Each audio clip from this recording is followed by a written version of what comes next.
Assalamualaikum warahmatullahi wabarakatuh. Perkenalkan, saya Ahmad Mujib, mahasiswa PPG tahap ketiga LPTK UIN Wali Songo Semarang tahun 2022.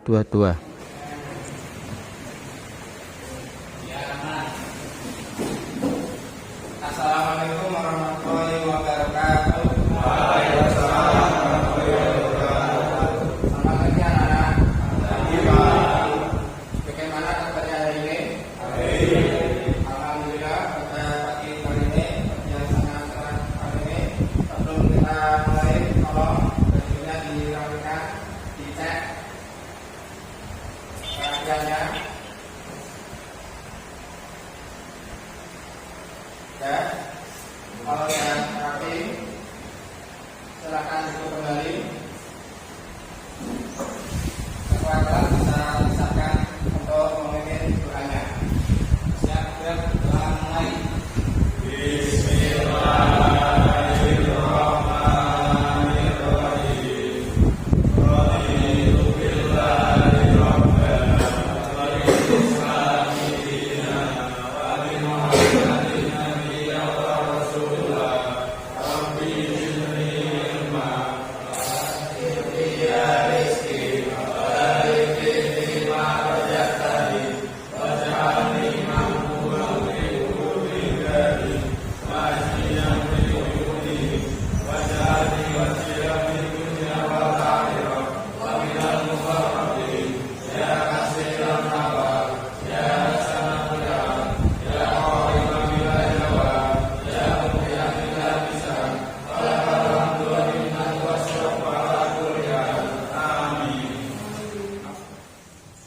Anak-anak sekalian, aku akan mengabsen kehadiran siswa. Tolong disimak baik-baik.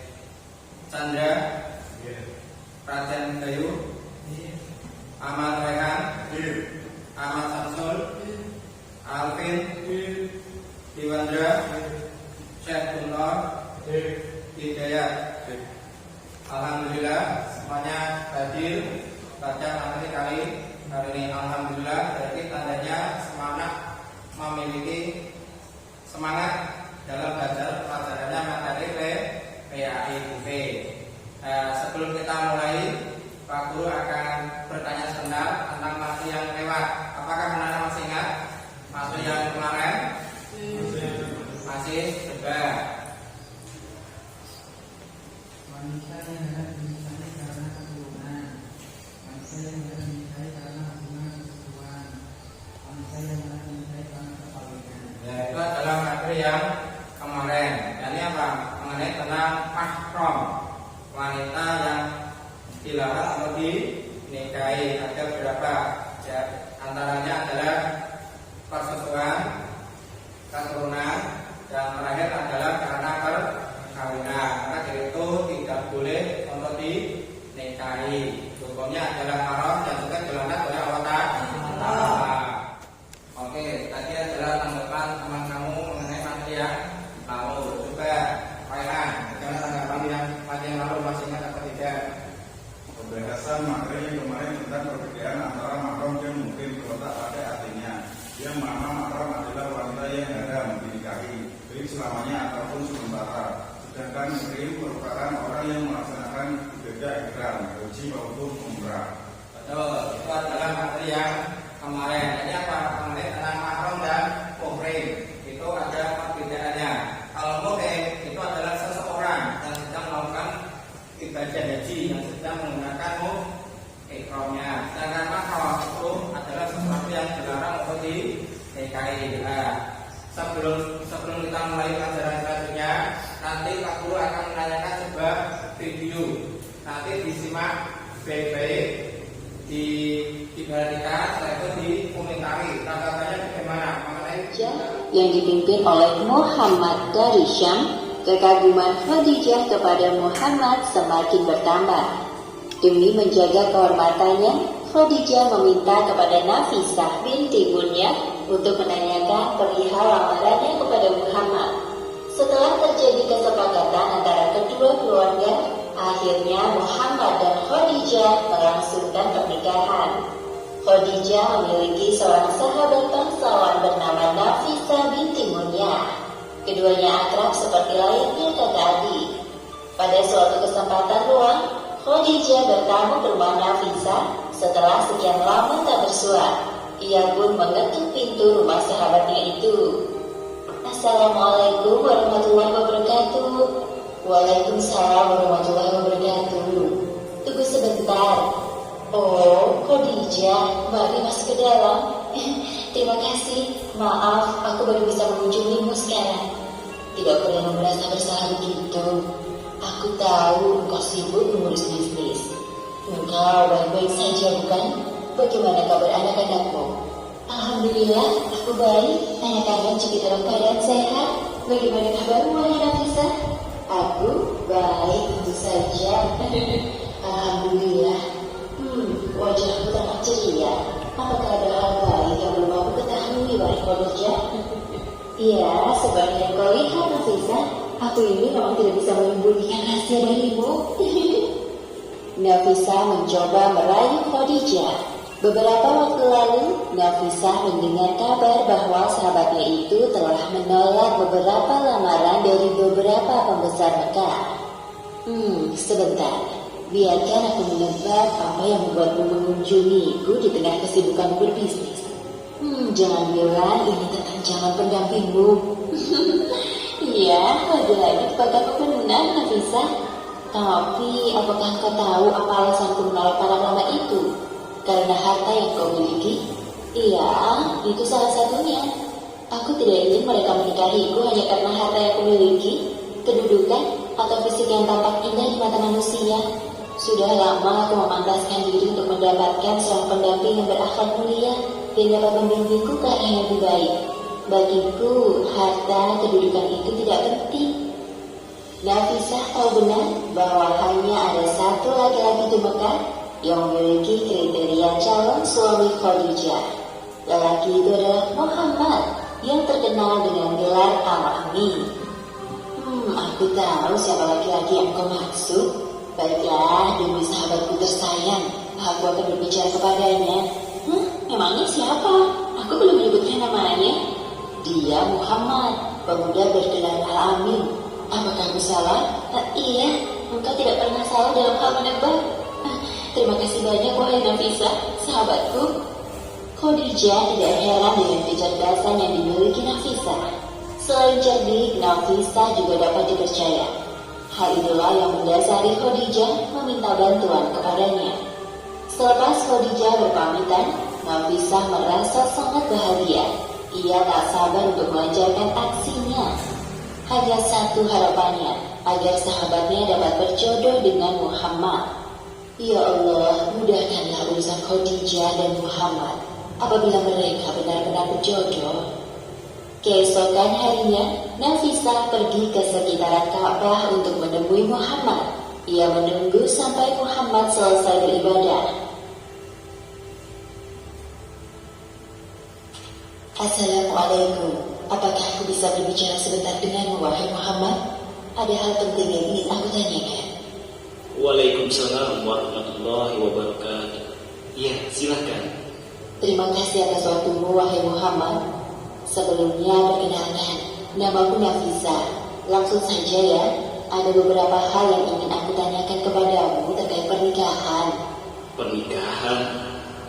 Muhammad tidak menyangka bahwa perempuan yang baru ditemuinya ini ingin membicarakan soal pernikahan.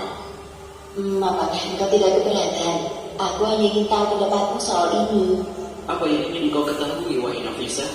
Apa yang menghalangimu untuk menikah? Maksudku, kau pasti ingin menikah seperti para pemuda lain. Tapi kenapa tidak kau segerakan? Aku belum mampu untuk menikah, wahai Nafisah. Kehidupanku miskin. Jika biaya keperluan pernikahan sudah ditanggung dan pasanganmu adalah seorang wanita cantik, kaya, mulia, yang sepertinya cocok denganmu, maukah engkau menikahinya, wahai Muhammad? Siapa wanita yang kau maksud itu? Khadijah binti Khuwailid, sahabatku. Sayyidah Khadijah, mana mungkin beliau mau menikah denganku? Itu bukan kemungkinan, namun sebuah permintaan. Apakah ini semacam lamaran? Benar sekali. Aku beri waktu engkau untuk berdiskusi dengan pamanmu. Sampai jumpa. Muhammad belum beranjak dari posisi duduknya sejak Nafisah pergi. Beliau masih terkejut dengan lamaran Khadijah yang tiba-tiba. Sebaiknya aku pulang dan membicarakan hal ini dengan paman. Langsung saja Muhammad menceritakan tentang lamaran Khadijah kepada Abu Thalib. Aku sangat senang jika engkau mengiyakan, wahai Muhammad. Lagi pula engkau sudah cukup dewasa untuk menikah. Sebentar lagi aku akan meninggalkan keponakan tersayangku. Jangan berkata begitu, wahai paman. Aku akan sering mengunjungimu dan para sepupu. Pasti rindu berpisah dengan kalian. Aku justru merasa bahagia, nak. Setelah Nafisah mendapatkan jawaban dari Muhammad, ia segera memberitahukannya kepada Khadijah. Muhammad menerima lamaranmu, wahai Khadijah. Benar, alhamdulillah. Bagaimana Pak mengenai tentang video tersebut? Menceritakan tentang apa? Menceritakan tentang pernikahan Nabi Muhammad dengan Siti Khadijah. Coba kamu bagaimana kesimpulannya? Tanggapan dari video tadi. Tanggapan saya mengenai video pernikahan Muhammad dan Khadijah adalah Khadijah melamar Nabi Muhammad SAW melalui orang ketiga Nafisah binti Umayyah yang merupakan sahabat yang memberikan wanita tersebut. Nafisah kemudian menyampaikan maksud Khadijah kepada Abu Thalib, paman Nabi Muhammad SAW. Peran orang ketiga diperlukan karena tradisi Quraisy tidak mengenal perempuan melamar laki-laki. Betul. Tanggapan dari teman kamu mengenai video tadi ini apa? Khadijah melamar Nabi Muhammad SAW melalui biadab ketiga teman dekatnya yang bernama Nafisah. Kemudian bertemu dengan Nabi Muhammad SAW untuk menyampaikan keinginannya. Ini apa? Melamar Nabi Muhammad karena di Quraisy itu tidak mengenal perempuan itu melamar laki-laki. Coba kamu katanya bagaimana itu tadi? Saya tidak bolehkan memberi Nabi Muhammad SAW untuk menjadi suaminya dan akhirnya menilai bahwa Nabi Muhammad SAW adalah manusia yang sempurna kepribadiannya, baik sifat lahir maupun sifat batin. Itu adalah Siti Khadijah.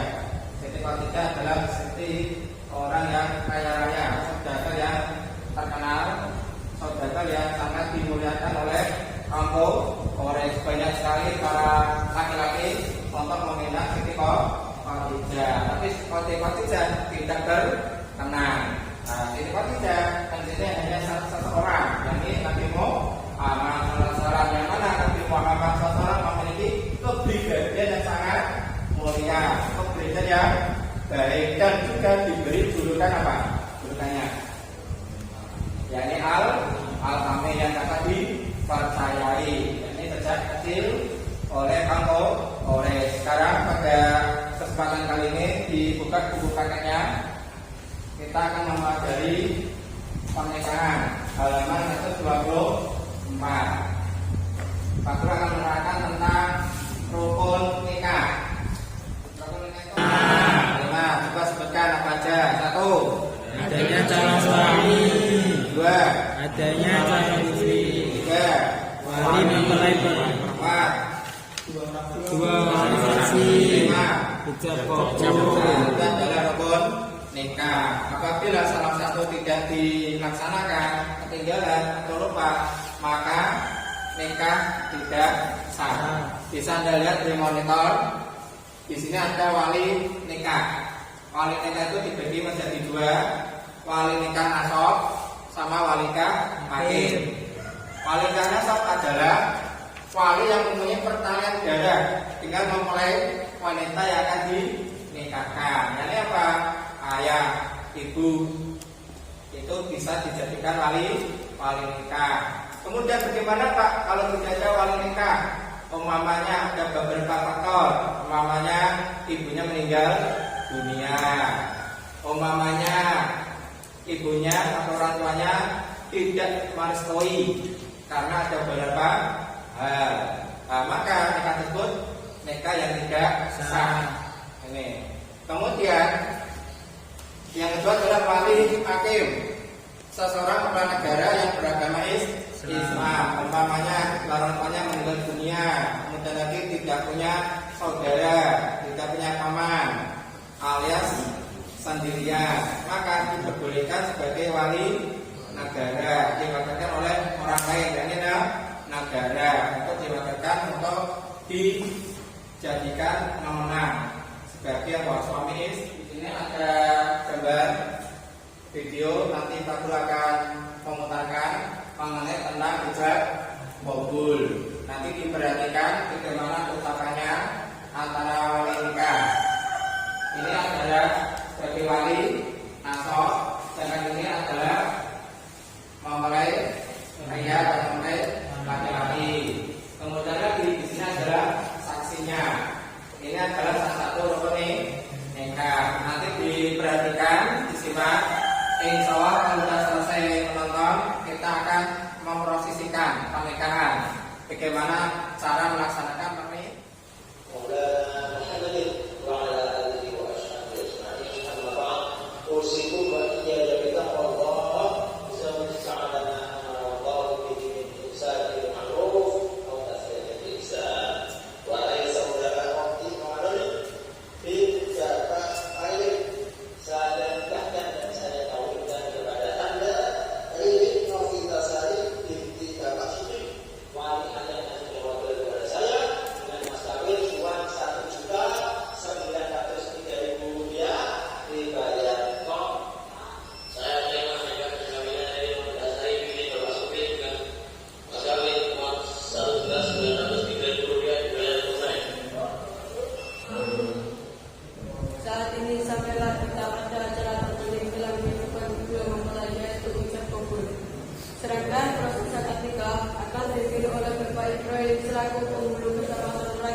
Kami persilakan pula Ananda Sawa Mustafa selaku calon mempelai beliau.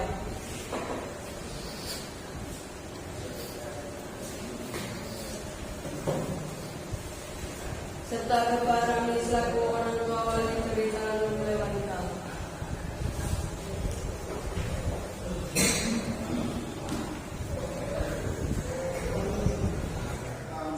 Mustafa saya nikahkan dan saya kawinkan Anda dengan anak perempuan saya Atika Pusidia dengan mas kawin uang 1 juta rupiah dibayar tunai. Saya terima nikah dan kawinnya Atika Pusidia binti Rami dengan mas kawin dibayar tunai. Gimana Pak Saksi?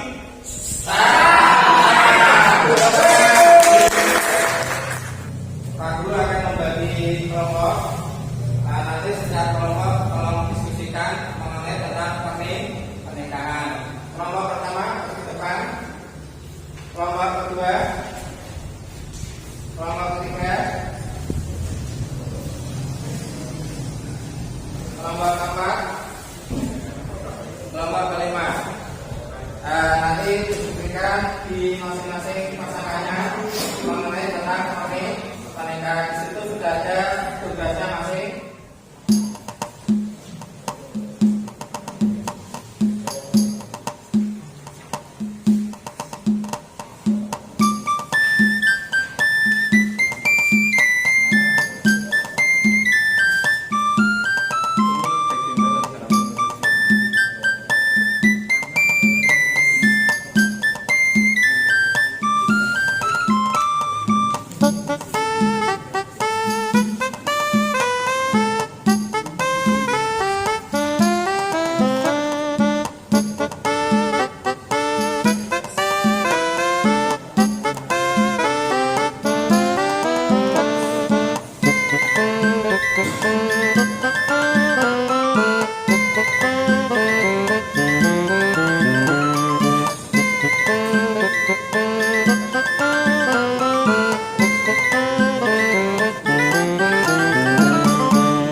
SMK?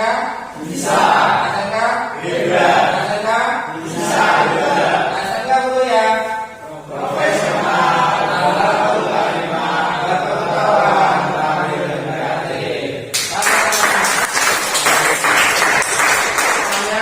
Bisa tutup kembali. Alhamdulillah kasih sudah kelompoknya. Kita kasih tugas. Sekarang adalah hasilnya. Kelompok ketiga masuk ke depan. Bagaimana hasilnya mengenai tugas yang Bapak berikan? Hasil kelompok 3 mengenai pernikahan bersama Turis. Hukum dan alasan pernikahan bersama Turis sudah tidak sengaja nilai-nilai ajaran agama. Rasulullah SAW bersabda, "Anallahu man amila amala qaumi lutin. Anallahu man amila amala qaumi lutin." Salah. Tepuk tangan kepada pelajaran 3. Jadi kesimpulannya mengenai tentang pernikahan sesama jenis itu dilarang oleh Allah Ta'ala juga dilarang oleh agama. Sekarang kalau yang kelima maju ke depan. Kesimpulannya bagaimana? Hasil dari kelompok 5 mengenai pernikahan dini. Dampak negatif bagi anak-anak hasil pernikahan dini misalnya angka risiko kematian bayi lebih besar. Bayi lahir dalam keadaan prematur. Orang memiliki kemudian anak berisiko terkena hambatan pembunuhan atau stunting. Ya, tepuk tangan. Kepada keluarga kelima. Yang ini apa? Mengenai tentang pernikahan dini. Pernikahan dini itu tidak baik bagi seorang wanita karena belum bisa memproduksi secara dan mas kawin. Nah, ada yang tahu bedanya antara mahar dan mas kawin? Yang tahu? Bedanya apa antara mahar dan mas kawin? Kalau mahar adalah seseorang atau suami yang diberikan kepada calon istri, yang ini pada waktu saat akan nikah. Itu adalah bahasa itu berupa peralatan sholat atau juga dengan mengenai berbeda-beda sejak masing-masing daerah. Sedangkan mas kawin itu juga sama, intinya sama, tidak ada perbedaan antara mahar dan mas kawin. Ada lagi pertanyaan selain mahar dan mas kawin? Apakah bisa menikah tanpa adanya wali? Ada pertanyaan yang sangat bagus sekali kaitannya tentang pernikahan. Apakah boleh antara ketika seseorang menikah tapi tanpa ada walinya? Jawabannya apa? Jawabannya adalah tidak boleh. Harus ada wali dari seorang perempuan. Itu jawabannya. Kemudian Pak Guru akan membagikan al-akidin. Nah, nanti anak-anak tolong dijawab dengan baik, dicermati pertanyaannya. Nanti akan saya kasih waktu 10 menit. Al-akidin.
Kita akhiri pada pertemuan kali ini dengan membaca wal asri yang akan dipimpin oleh Pak